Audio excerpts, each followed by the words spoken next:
Chambers.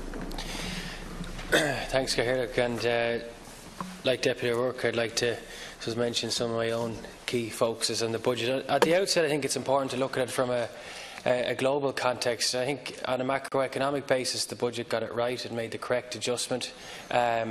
1.3 billion in the context of where Ireland at was the prudent thing to do, and I think Fianna Fáil, as part of our confidence and supply arrangement, approves that type of macroeconomic policy that moving forward. And in the context of Brexit and what we've seen in recent months, I welcome Minister Noonan's announcement to have a debt to GDP ratio target lower than what the EU wants us to have, and that we do create a rainy day fund, because my own view is that Ireland is sleepwalking into a significant crisis potentially, not because of our own decisions, but because of international factors. We are an open economy that's vulnerable, and Brexit will have significant economic, political and social consequences for the Irish state and the Irish economy. In that regard, I was disappointed with the lack of focus around Brexit. I think, for example, leaving the budgetary allocation for the Department of Foreign Affairs and specific Brexit section as is and as was unfortunate. I think there has to be a greater investment focus and resources there.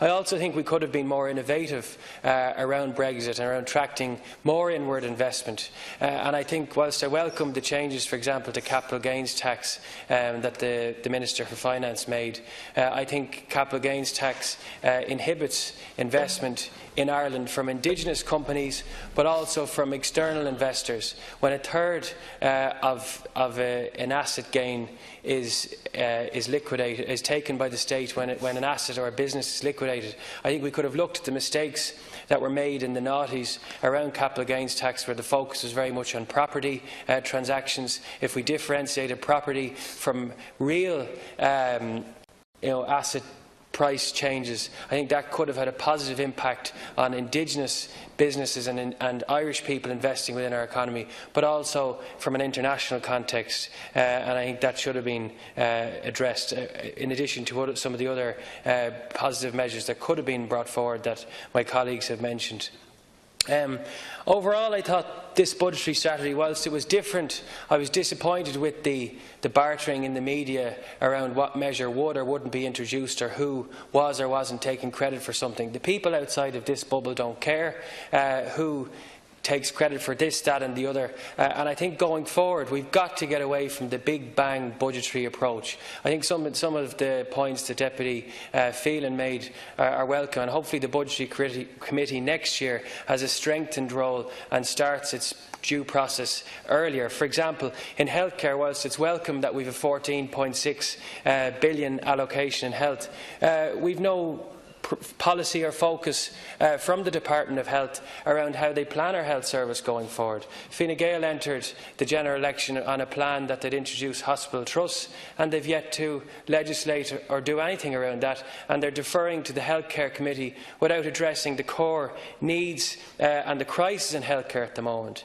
And again, there's rhetoric around healthcare and around recruitment, and we're still hemorrhaging enormous amounts of nurses, doctors and healthcare workers to the international setting, whilst failing to bring the people who've left home. And there's still no proper recruitment practice being introduced by the government or by the Department of Health. And it's easy to make budgetary statements and announcements about key policy areas or focus, but I think we need to move away from that and stratify our budgetary approach on very much a specific department by department basis that actually links budgetary decisions or changes with policy outcomes, because it's easy to announce on a shallow headline of what the budgetary change is. But next year, if we haven't seen any improvement in healthcare, whilst having the biggest budget we've ever had in it, clearly there's a systemic issue there that isn't being addressed because we've no healthcare policy. We're not addressing it in any way.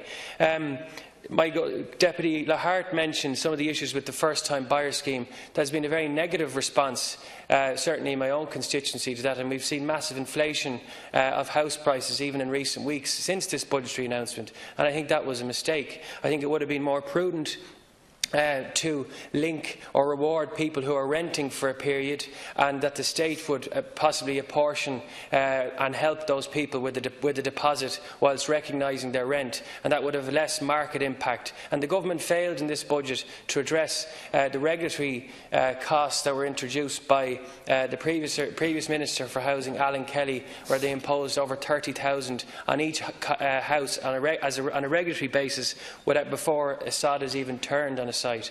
So I think that was unfortunate. Again, in terms of my own area of responsibility, I welcome genuinely the additional funding that Minister Catherine Byrne achieved in terms of drug rehabilitation and treatment. That's welcome, and I hope as part of the next national drug strategy she moves drug policy along in a positive and realistic way, so that we can address some of the core issues that are facing many of the people in our society today.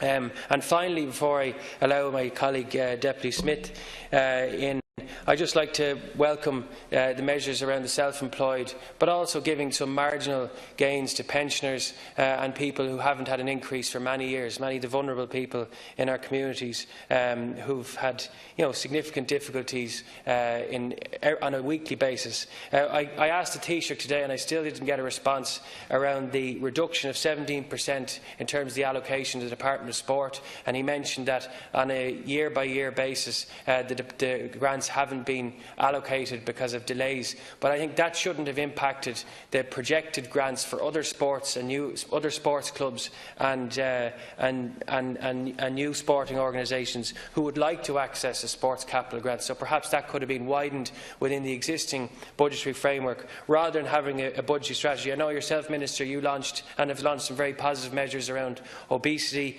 and public health care matters, which I fully support. But I think the cut to the sports allocation was really disappointing in the context of where we are with the obesity crisis.